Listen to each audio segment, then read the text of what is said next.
Tulsa Kings Season 3 Episode 6 Recap. Sylvester Stallone's mob drama is getting repetitive with these road trips. Editor's note.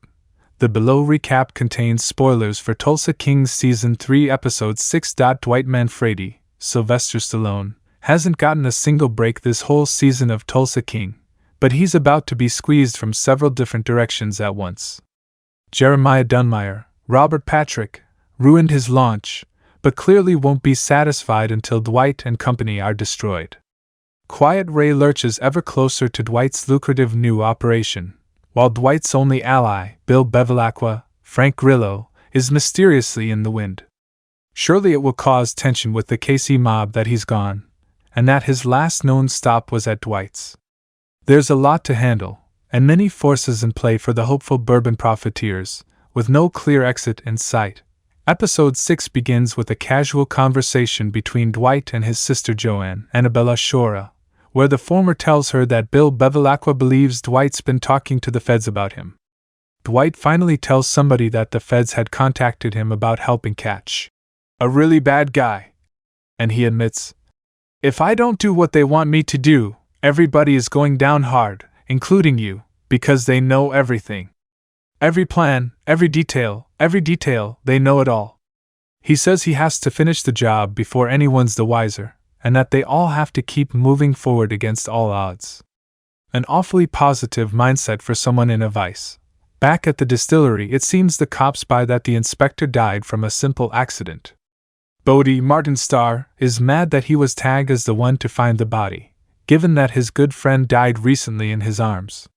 Cleo, Bella Heathcote, discovers that the authorities are still going to shut down the distillery until the cause of the accident is discovered, and after that conversation, Cole Dunmire, Bo Knapp, drives by, looks menacing, and drives off. Cue opening credits. Dwight turns to bootlegging in Tulsa Kings Season 3 Episode 6. Garrett Hedlund and Bella Heathcote in Tulsa Kings Season 3 Episode 6. Image via Paramount Plus. Back at their casino, Manfredi has a sit-down with the whole team. His goal, he says, is to get their momentum back while they wait to reopen. He's going to find a way to sell the 50 off-board, meaning selling to special clients who don't care so much about paperwork. Mitch adds, essentially, they're bootlegging like gangsters did in the old days.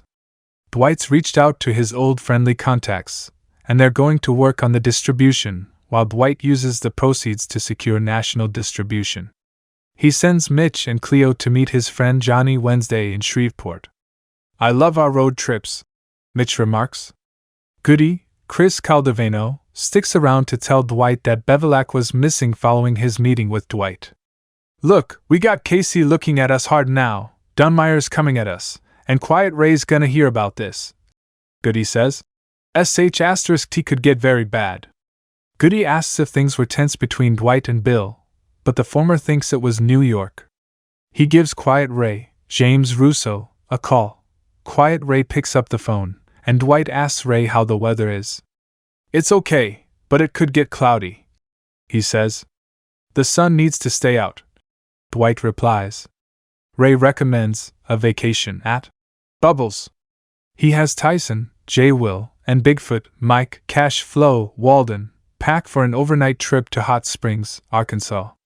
At Mitch's old car dealership, the team readies a pair of vehicles for bootlegging, and Bodie comments that they now have transport, and yet no booze. Shall we remedy that? At the shutdown distillery, Cleo and Mitch knock out the officers keeping the distillery locked up, and the team vacates with the boxed-up bourbon bottles. I feel like, maybe, having ex-con Mitch visibly attack officers might not have been the best opening move. Jeremiah wants Dwight dead in Tulsa Kings Season 3 Episode 6 at the Dunmires, the Attorney General, who Jeremiah Dunmire disrespectfully calls Sackrider, claims that everything's going smoothly in their shutdown of Dwight's operation. "Dead Inspector is not smooth as silk, Sackrider," Jeremiah says. The AG retorts that they managed to plant a GPS tracker on Dwight's car, which Jeremiah is pleased with. He stands up from his desk, yelling that he wants Dwight torn out like AF*King Root. To the AG, Jeremiah adds, Do you know that Cole's brother Joshua served in Kandahar with distinction? He points to a portrait of his fallen, clearly favored son, adding, and this child has the temerity to step into my office wearing camouflage. He sends the AG out with instructions to make the crackdown on Dwight permanent. Cole, clearly hurt from the disrespect, pays attention. Do you want to make me proud? Jeremiah says while half embracing Cole. Then you got to finish this once and for all. Whatever it takes, by any means. Dwight's clearly not enjoying the long road trip, complaining about the distance and Tyson's music. Tyson reminds Dwight he can change the tunes, and they switch it over to the Doobie Brothers. Tyson calls it suicide music, and Dwight laughs. We're gonna miss you. Tyson asks what Quiet Ray's deal is. They always want what you got, Dwight explains. That's human nature, it's greed. Cole's people are monitoring Dwight's truck, and he tells them to stay close enough that if they get the chance to take him out, they could do it. Back on the road trip, Bodie looks at Grace, McKenna Quigley Harrington, with friendly pride. They banter until Bodie gets a call from one of Bill's people, asking if any of them have seen him. They note they'll let him know, but the pair know that Bill's disappearance is bad.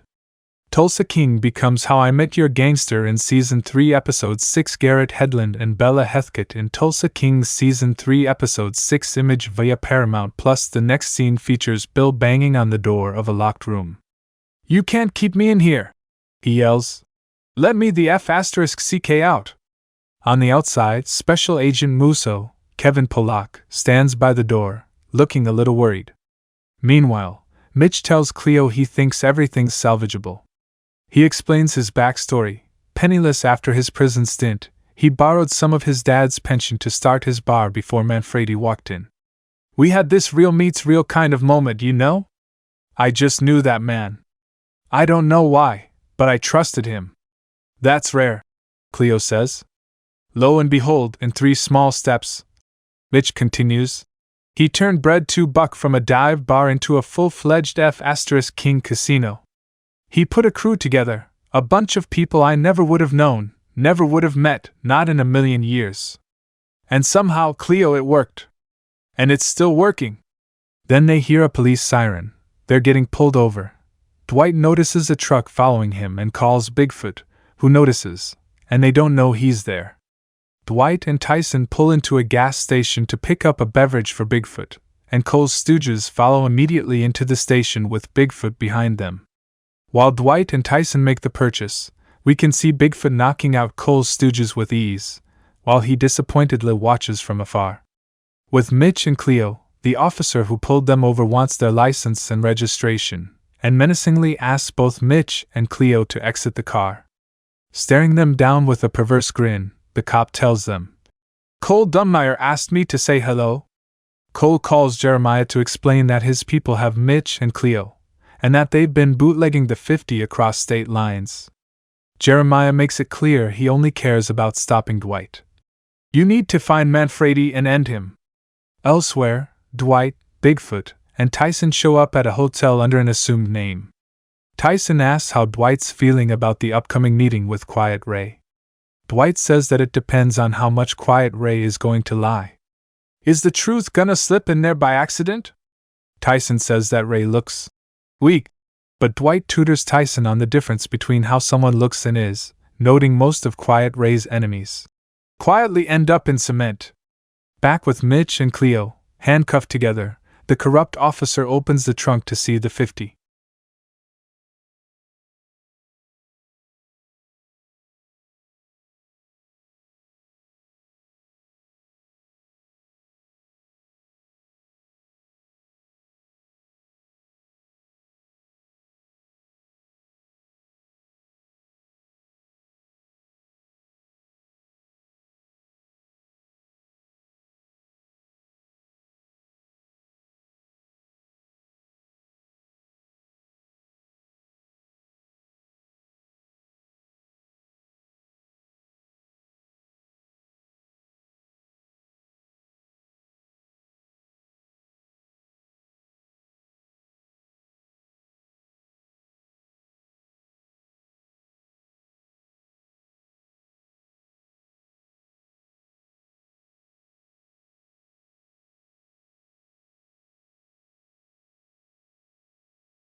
Please don't forget to like, comment, share, and subscribe for more videos. Thanks for watching.